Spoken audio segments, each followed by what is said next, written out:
Hello friends, my name is Manoj Kumar. Welcome back to मेरी मारुति मेरी पहचान।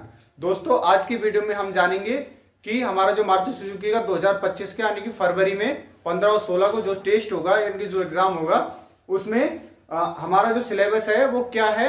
वैसे तो हमारे जो एडमिट कार्ड है उसमें ऊपर लिखा हुआ होता है, ठीक है, उसमें आप देख सकते हो। उसमें लिखा हुआ है हमारा एक तो टेक्निकल, ठीक है, टेक्निकल, दूसरा हमारा एप्टीट्यूड, ठीक है, और चौथा तीसरा हमारा होता है जनरल अबाउट मारुति सुजुकी या फिर जनरल अवेयरनेस।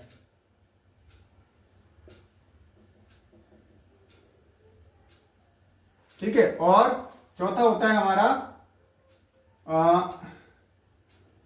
बिहेवियरल या साइकोमेट्रिक। तो इसमें ये वाला हमारा होगा 70 नंबर का और ये वाला होगा हमारा लगभग 10 नंबर का और ये वाला भी होगा लगभग 10 नंबर का और इसमें ये होगा 10 नंबर का और जिसमें 5 नंबर का मैथ होगा। ठीक है, इसमें क्या होगा -5 नंबर का मैथ होगा। ठीक है, 5 नंबर का इसमें मैथ होगा, 10 10 10 30 और 70। ठीक है, ऐसे करके 100 नंबर के यानी कि 100 क्वेश्चन होंगे। ठीक है, तो इस तरीके से हमारा पैटर्न होगा सीटी के एग्जाम का। ठीक है, अब हमने ये देखना है कि हमने पढ़ना क्या क्या है। ठीक है, हमारे इस एग्जाम में क्या क्या आएगा। जैसे हमने ऊपर लिखा था टेक्निकल, तो टेक्निकल में तो आप सब लोग समझते होंगे जो भी आपने ट्रेड की हुई, जैसे टर्नर से भी आएगा, क्योंकि गाड़ी जब बनती है तो गाड़ी में सारी ट्रेड यूज होती है, फिटर भी यूज होता है, वेल्डिंग भी यूज होता है। ठीक है, और प्रेस शॉप यानी कि डाई वाले भी यूज होते हैं, मशीनिंग भी यूज होती है। ठीक है, तो सारी ट्रेड यूज होती है, यानी कि जितनी भी टेक्निक्स हैं, ठीक है, जितने भी हमारी ट्रेड है आईटीआई में, उन सारी ट्रेड से रिलेटेड आएगा। ठीक है, तो इस तरीके से आपकी कंबाइंड कोई भी बुक मिल जाती है जो कोई एग्जाम से रिलेटेड हो या कोई जैसे टेक्निकल एग्जाम्स रेलवे वगैरह के होते हैं, इस तरीके से कोई कंबाइंड बुक हो जिसमें ये सारी जैसे इलेक्ट्रिकल की नॉलेज हो, वेल्डिंग की नॉलेज हो, जो मोटी मोटी एक नॉलेज होती है। ठीक है, वेल्डिंग की नॉलेज हो, डाई की नॉलेज हो, मशीन की नॉलेज हो, ठीक है, या फिर कार के बारे में नॉलेज हो, ऑटोमोबाइल की, ठीक है, डीजल मैकेनिक की, ये सारी कंबाइंड बुक अगर आपको कहीं मिल जाती है फिटर वाली, तो ये सारी पढ़ लें, एक मोटा मोटा ज्ञान ले लें इसका। ठीक है, इसके अलावा मारुति सुजुकी में किस किस तरीके से गाड़ी बनती है, किस किस स्टेप्स पे बनती है। जैसे गाड़ी सबसे पहले क्या होती है, ब्लैंकिंग होती, मतलब मेटल सीट आती है, सीट आने के बाद उसकी ब्लैंकिंग होती है, फिर प्रेस शॉप में जाएगी, प्रेस शॉप में स्टैंपिंग होगी, फिर वहां से स्टैंपिंग होने के बाद वो उसके जो पार्ट्स होते हैं वो वेल्ड शॉप में जाएंगे। वेल्ड शॉप में जाने के बाद क्या होगा, वहां वेल्ड होगा और अलग अलग किस किस पार्ट्स में वेल्ड होंगे। जैसे रियर बॉडी अलग बनती है, व्हाइट बॉडी अलग बनती है, ठीक है, और फेंडर्स अलग बनते हैं, डोर अलग बनते हैं। ठीक है, फिर एक जाके मेन बॉडी अलग बनती है जिसको हम व्हाइट बॉडी भी बोलते हैं। ठीक है, और जो पैसेंजर रूम है वो अलग से बनता है। तो उसके जो स्टेप्स हैं उस पे कहा कब कब क्या क्या बोलते हैं। जैसे जो फर्स्ट स्टेप होता है उस पे बोलते हैं WB ऑन। ठीक है, जो लास्ट में होता है जब वेल्डिंग हो जाती है तो उसको बोलते हैं WB ओके। ठीक है, तो इस तरीके से पैटर्न होते हैं। तो ये सारी चीजें आप देख लें एक बार, और उसके साथ साथ फिर हमने जैसे हमारा ये टेक्निकल हो गया, टेक्निकल के बाद हमारा आता है एप्टीट्यूड। ठीक है, तो एप्टीट्यूड में आपने क्या पढ़ना है, एप्टीट्यूड में आपने जो आपकी सोच है, ठीक है, आपकी सोच किस तरीके की है, ठीक है, वो कंपनी एक चेक करती है। ठीक है, टेस्ट के द्वारा चेक करके ऐसे क्वेश्चन पूछेंगे आपसे जैसे कि आप उसमें बता पाओगे अपने विचार। ठीक है, तो अपने विचारों को, आपके विचारों को वो चेक करते हैं। ठीक है, तो अपने वहां पर ऐसे ही आंसर देने हैं जो कि पॉजिटिव हो, जो कंपनी हित में हो। ठीक है, तो ऐसे अगर आपको एप्टीट्यूड की कोई भी बुक कहीं से मिल जाए तो आप वो भी पढ़ सकते हैं, या कहीं से ऐप में जाके, या गूगल में जाके, या यूट्यूब में जाके, कहीं से भी किसी के चैनल पे भी जाके एप्टीट्यूड के क्वेश्चन आप देख सकते हैं। ठीक है, क्योंकि मुझे इतना ज्यादा टाइम नहीं मिल पाता कि मैं आपको अलग अलग सेपरेट सब्जेक्ट के साथ पढ़ा सकूं, बता सकूं। मैं आपको एक सिलेबस, एक मोटा मोटा नॉलेज बता देता हूं। ठीक है, तो एप्टीट्यूड हो गया आपका, इसके बाद आपका आ जाएगा टेक्निकल हो गया, एप्टीट्यूड हो गया, फिर आपका आ जाएगा अबाउट मारुति सुजुकी। ठीक है, अबाउट मारुति सुजुकी में आपने क्या करना है, अबाउट मारुति सुजुकी या फिर जनरल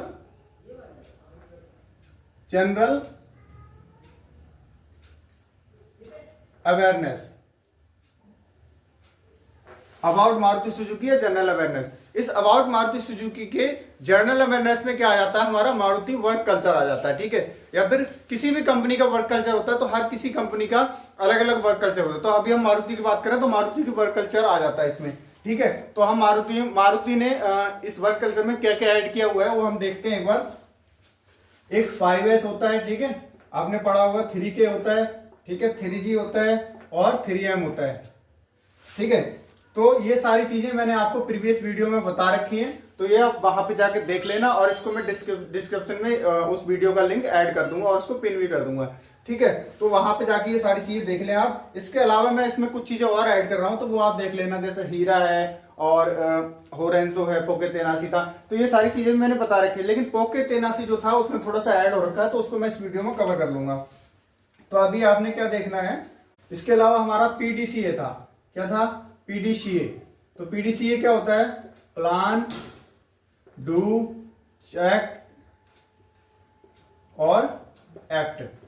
तो प्लान, डू, चेक, एक्ट क्या होता है? कोई भी काम हम करेंगे तो सबसे पहले प्लान करना होता है, फिर उसको करेंगे, फिर उसको चेक करेंगे कि कैसा हुआ, सही है या गलत है, फिर एक्शन लेंगे, ठीक है। चेक करने के बाद एक्शन लेंगे कि भाई सही है गलत है, इसको आगे अप्लाई किया जाए या नहीं किया जाए, ठीक है। तो इस तरीके से कंपनी का भी ये प्रोसेस होता है, ठीक है। फिर हमारा पीडीआई। पीडीआई होता है प्री डिलीवरी इंस्पेक्शन।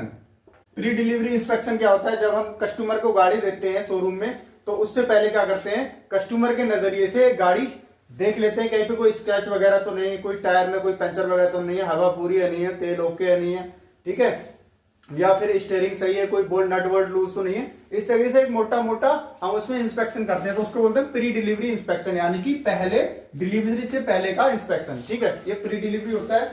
एक होता है हमारा वीआई। वीआई क्या होता है? जब गाड़ी असेंबली में कंप्लीट हो जाती है तो हम उसको भेज देते हैं व्हीकल इंस्पेक्शन में, ठीक है। व्हीकल इंस्पेक्शन, जैसे असेंबली एक डिपार्टमेंट है, ऐसे ही गाड़ी को चेक करने के लिए एक डिपार्टमेंट होता है व्हीकल इंस्पेक्शन, ठीक है। तो व्हीकल इंस्पेक्शन करते हैं ये, यानी कि गाड़ी को चेक करते हैं, ठीक है। कहीं पे कोई दिक्कत तो नहीं, जैसे ब्रेक चेक करेंगे, ठीक है, गाड़ी ड्रम पे लगा के, और वो ड्रम जो है घूमते रहते हैं फुल स्पीड में, 100 की स्पीड में, उसको घुमा के फिर ब्रेक लगाते हैं, आगे के ब्रेक लगाएंगे, पीछे के ब्रेक लगाएंगे, ठीक है। मतलब एक साथ ही होते हैं ब्रेक तो ब्रेक लगा के पूरा चेक करते हैं, और कहीं पे कोई दिक्कत तो नहीं आ रही, सारी चीजें चेक करते हैं, ठीक है, A to Z। गाड़ी का इंजन काम कर रहा है कि नहीं कर रहा है, ब्रेक काम कर रहे हैं कि नहीं कर रहे हैं, कहीं पे कोई अर्थिंग वोल्ट वगैरह कुछ लूज तो नहीं, कोई चिंगारी तो नहीं आई कहीं से, ठीक है। और सावर टेस्ट भी होता है, पानी तो नहीं जा रहा है गाड़ी के अंदर, है ना। कोई भी चीजें A to Z सारी चेक करते हैं, तो व्हीकल इंस्पेक्शन में चेक हो जाती है। उसके बाद आता है हमारा जीसीए। जीसीए में क्या होता है? ये होता है ग्लोबल कस्टमर ऑडिट। अब ग्लोबल क्या है? देखो, ग्लोबल मतलब पूरी वर्ल्ड वाइड, ठीक है। ऐसे कस्टमर के नजरिए से गाड़ी को चेक करते हैं जो वर्ल्ड वाइड कस्टमर हो, ठीक है। यानी कि अमेरिका के लोग कैसी गाड़ी चाहते हैं, इंग्लैंड के लोग कैसी गाड़ी चाहते हैं, यूके के लोग कैसे चाहते हैं, ऑस्ट्रेलिया के कैसे चाहते हैं, इंडिया के कैसे चाहते हैं, वो तो उनको एक वर्ल्ड वाइड नॉलेज होती है कि कहाँ का कस्टमर किस तरीके की गाड़ी पसंद करता है, तो उस सब की नॉलेज होती है उनको। तो उन कस्टमर्स के नजरिए से उस गाड़ी को चेक करते हैं कि अगर हमने ये गाड़ी ऑस्ट्रेलिया भेजनी है, तो उनके कस्टमर्स का नजरिया क्या होता है, उस नजरिए से उस गाड़ी को चेक करते हैं, ठीक है। तो इसको हम बोलते हैं, इनकी एक टीम होती है ग्लोबल कस्टमर ऑडिट, ठीक है।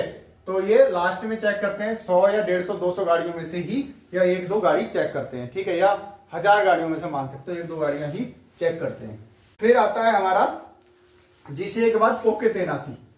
पोके ते हा ना सी, ठीक है। पोके तेहा नासी, पहले पोके तेनासी था, अब पोके तेहा नासी हो गया है। आप नेट पे जाके भी चेक कर सकते हैं, हर जगह अवेलेबल होगा, कई सारी कंपनियां इसको यूज कर रही हैं, ठीक है। तो ये पोके तेनासी क्या होता है? पॉकेट मतलब पॉकेट, यानी कि पॉकेट में हाथ डालकर ना चले, ठीक है। और के मतलब होता है हमारा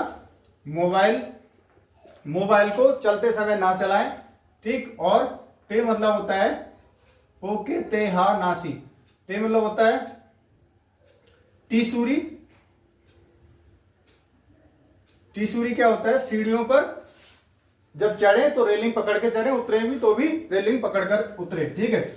और हा मतलब होता है दौड़े नहीं, ठीक है, दौड़े नहीं, रन, ठीक है, do not run, do not, okay, हासिरुना, हासिरुना, हासिरुना, ठीक है। इसका मतलब होता है ये टिसूरी और ये इसका मतलब होता है केताई और ये होता है पॉकेट, ठीक है। पॉकेट, केताई, टिसूरी, हासिरुना, ठीक है। तो इसका मतलब ये सीढ़ियों पर चढ़े तो रेलिंग पकड़ कर चले, और केताई का मतलब मोबाइल ना चलाएं चलते समय, और पॉकेट का मतलब जेब में हाथ डालकर ना चलें। हासिरुना का मतलब जब आप प्लांट में या कहीं रोड में चल रहे हो तो दौड़े नहीं, ठीक है, दौड़ते हुए ना जाएं, ठीक है, जिससे आपको चोट लग सकती है।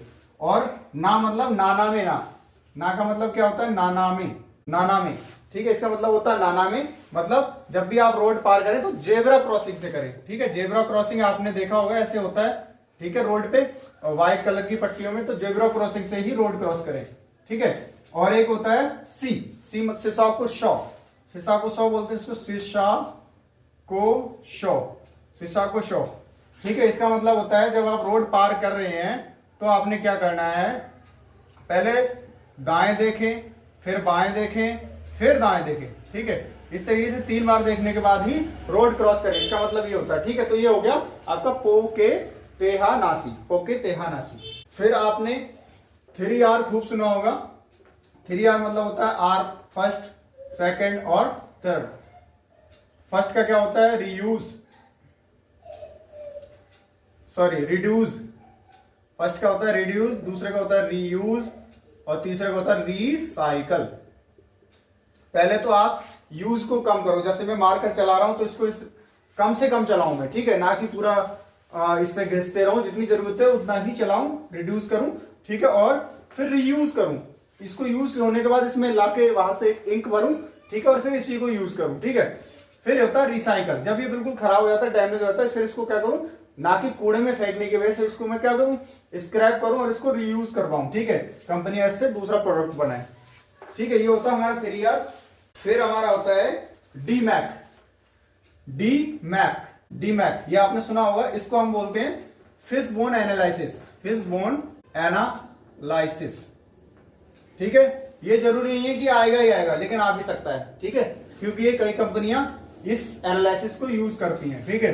तो फिशबोन एनालिसिस क्या होता है, डी मींस डिफेक्ट, और एम मींस मेजरमेंट, और ए मतलब एनालिसिस,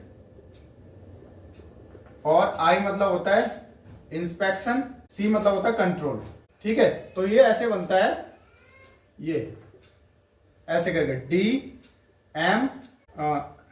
DMAIC ऐसे बनता है, तो इसको फिशबोन एनालिसिस बोलते हैं, इस तरीके से बनता है इसलिए, ठीक है।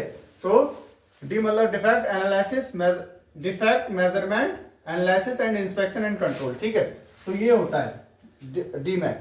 7 टाइप्स ऑफ मूडा, यानी कि वो 7 तरीके के मूडा कौन कौन से होते हैं। मूडा का मतलब होता है हमारा वेस्टेज, जैसे कि आपने 3M पढ़ा होगा, तो 3M में पहला क्या होता है, मूरी, मूरा और मूडा, ठीक है। तो मूरी क्या होता है, इनकन्वीनियंस होता है, यानी कि इनकंसिस्टेंसी होता है, जब हम किसी में 2-3 ट्रक में माल भर के बेचते हैं तो बराबर ना बेच के किसी में ओवरलोड कर देते हैं, किसी में कम कर देते हैं, ठीक है। तो ऐसे ना करके वो इनकंसिस्टेंसी होती है, ठीक है, यानी कि अनियमितता। और दूसरा होता है इनकन्वीनियंस, यानी कि जो अनियमितता हुई है उसकी वजह से क्या है, असुविधाएं होती हैं, ठीक है। कोई ट्रक में ज्यादा लोड होने की वजह से कोई पंचर हो गया, किसी का टायर फट गया, ठीक है, कोई दिक्कत हो गई, इस तरीके से इनकन्वीनियंस होती है। और थर्ड होता है हमारा मूडा मतलब वेस्टेज। तो मूडा को हम क्या बोलते हैं, वेस्टेज, ठीक है। मूडा को क्या बोलते हैं, वेस्टेज। तो ये कितने तरीके के होते हैं, 7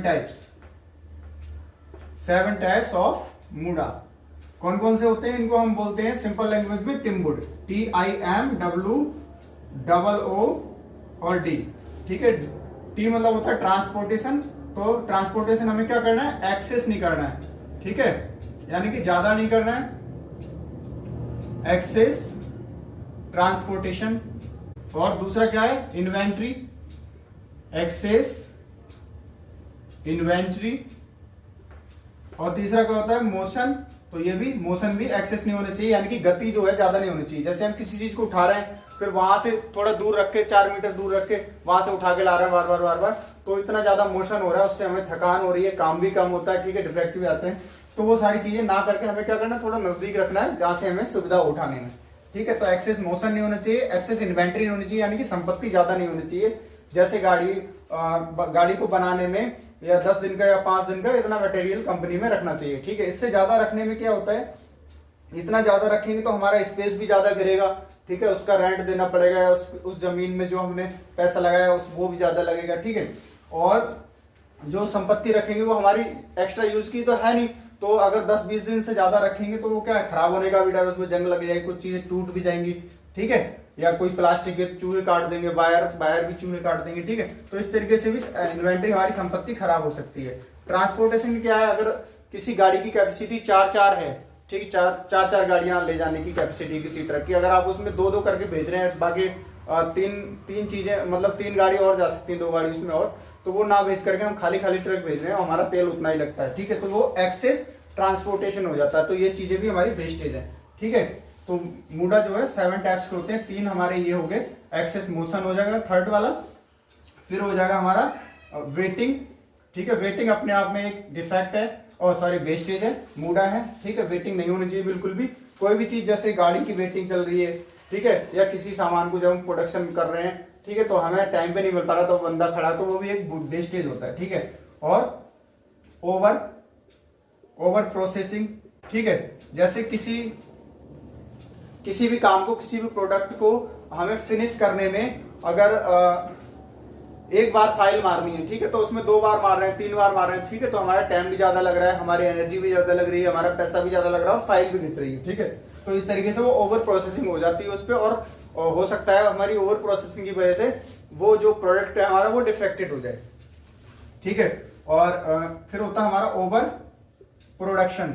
ओवर प्रोडक्शन क्या होता है, जैसे हमें 10 गाड़ियों की डिमांड है, हमने 15 गाड़ी 20 गाड़ियां बना के या 30-40 गाड़ियां इतना एक्सेस प्रोडक्शन कर दिया कि हमें उसे रखने की जगह नहीं है, और कस्टमर हमारे पास 2 दिन के ही है, ठीक है, तो 10 गाड़ियों के ही है, तो वो एक्सेस हो जाता है और हमारे पास रखने की स्पेस भी ज्यादा हो जाता है, और उससे गाड़ियां मतलब खराब होने का डस्ट लग जाएगी गाड़ी में, ठीक है।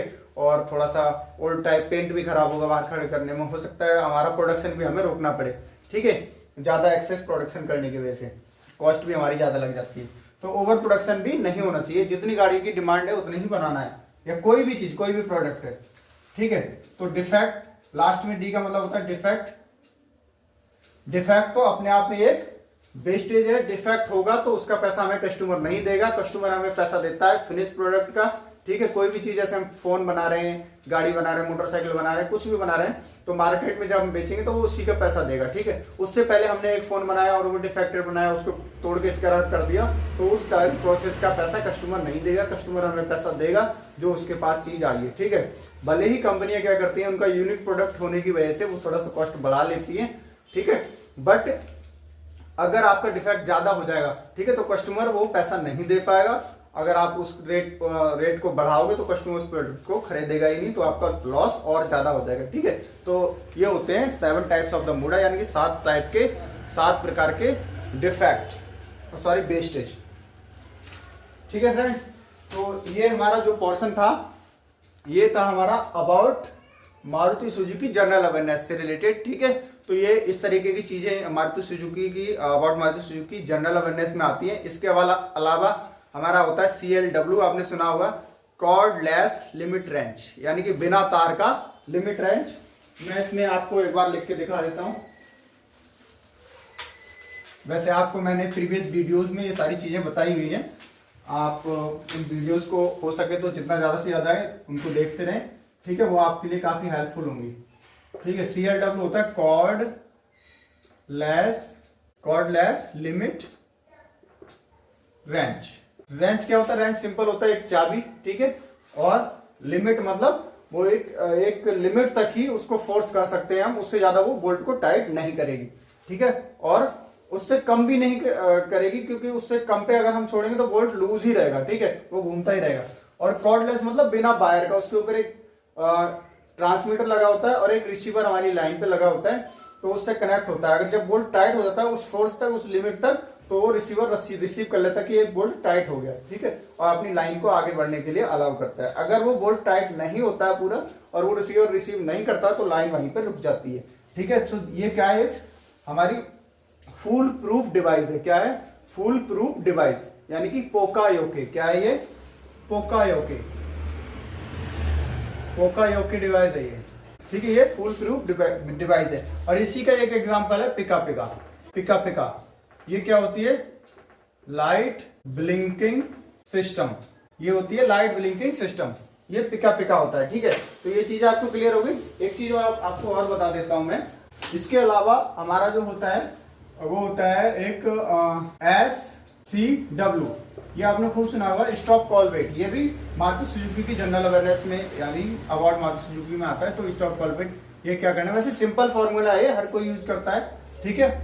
जनरल बेस पे भी हम बाहर की छोटी छोटी कंपनियों में, छोटी छोटी इंडस्ट्रीज में, या अपनी कोई मशीन भी है आपकी, तो वहां पे भी लोग यूज करते हैं। बट ये इसको थोड़ा सा हमने थोड़ा लार्ज नंबर पे, लार्ज स्केल पे इसको बढ़ा के रखा हुआ है, ताकि इस चीज को हम ज्यादा करेंगे, छोटी छोटी चीजों को ज्यादा अपनाएंगे, तो इससे क्या है हमारे लिए, हमारे दैनिक जीवन में ये चीजें काफी फायदेमंद हो जाती है। तो स्टॉप, एस का मतलब होता है स्टॉप, और सी का मतलब कॉल, और वेट का मतलब वेट। मतलब अगर आप कोई मशीन के ऑपरेटर हो, आप गाड़ी चला रहे हो, जेसीबी चला रहे हो, कुछ भी चला रहे हो आप, ठीक है, तो आपने क्या करना है, अगर वो चीज कोई खराब है, किसी कोई अबनॉर्मल चीज है, उसमें कोई साउंड आ रहा है अबनॉर्मल सा, आप प्रोडक्शन कर रहे हो, तो कोई चीज आपको अजीब सी लग रही है जो आपने कभी पहले नहीं देखा हो, या पहले देखा हो तो आप उसको डिफेक्ट मानते हैं, ठीक है, डिफेक्टेड में देखा हो आपने, वो अच्छी चीजों में नहीं देखा हो, कुछ भी अबनॉर्मलिटी लगती है आपको, तो आपने क्या करना है? स्टॉप, मशीन को रोक देना है। फिर आपने क्या करना है? कॉल। कॉल किसको करना है? जो भी इस चीज का ज्ञान रखता हो, या जो उस चीज का सीनियर हो, जो आपका सीनियर हो, अगर आप जॉब करते हो तो, ठीक है। तो आपने क्या करना है? जो आपके सीनियर हैं, तो आपने उनको कॉल करना है, यानी कि सुपरवाइजर को, शिफ्ट इंचार्ज को, ठीक है, फोरमैन को, जो भी वहां के इंचार्ज है। फिर जब तक वो नहीं आते, ठीक है, आपने उनको बोल दिया, उन्होंने बोला मैं आ रहा हूं, वो नहीं आते जब तक, तब तक आपने क्या करना है? वेट करना है उनके आने का। फिर उसके बाद जो वो डिसीजन लेते हैं उसको फॉलो करना है, ठीक है।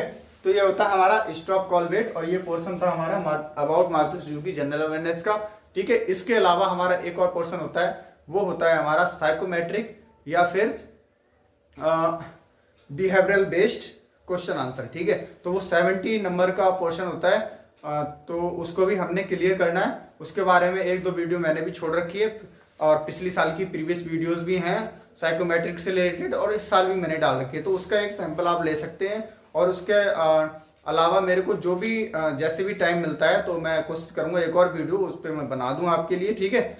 और आपको क्या करना है? उस वीडियो को ज्यादा से ज्यादा देखना है, जो भी मैंने अभी बना रखी है, ठीक है, ऑलरेडी, उसको आपने ज्यादा से ज्यादा देखना है, और बार बार विचार करना है कि ये क्वेश्चन हमारे ऊपर कितना फिट बैठता है, हम इसको कितना समझ पा रहे हैं, ठीक है। तो आपने माइंड को ओपन करने की कोशिश करना आपने, ठीक है। यही होता है साइकोमेट्रिक, ठीक है। देखो, जब जॉब कंपनी अच्छी है, ब्रांडेड कंपनी है, सैलरी अच्छी है, ड्रेस अच्छी है, रिस्पेक्ट अच्छी है, ठीक है, तो कंपनी उम्मीद भी आपसे अच्छी के ही करेगी, ठीक है। तो ये मत सोचना कि आप ITI हो तो आप ITI लेवल का ही पढ़ेंगे, तो आप थोड़ा सा एडवांस लेके चलें, अपना माइंड ओपन करके चलें। जब आप माइंड ओपन करेंगे तो आपकी संभावनाएं बढ़ जाती हैं, ठीक है। भले ही 37-40 सीट्स होती हैं, बट जो लोग इसमें अच्छा क्वालिफाई करेंगे तो उनकी संभावना ज़्यादा होती है। नेगेटिव पॉइंट्स अपने मन से निकाल देना चाहिए कि भाई ये होता है, वो होता है, ठीक है। होता ये सब जगह है, बट जो लोग थोड़ा सा ज़्यादा मेहनत करते हैं तो उनकी जो पॉसिबिलिटीज़ है वो ज़्यादा बढ़ जाती हैं, ठीक है। तो इसी संभावना के साथ, इसी होप्स के साथ मिलते हैं नेक्स्ट वीडियो में। तब तक के लिए थैंक यू, बाय बाय, चाओ, जय हिंद एंड टेक केयर।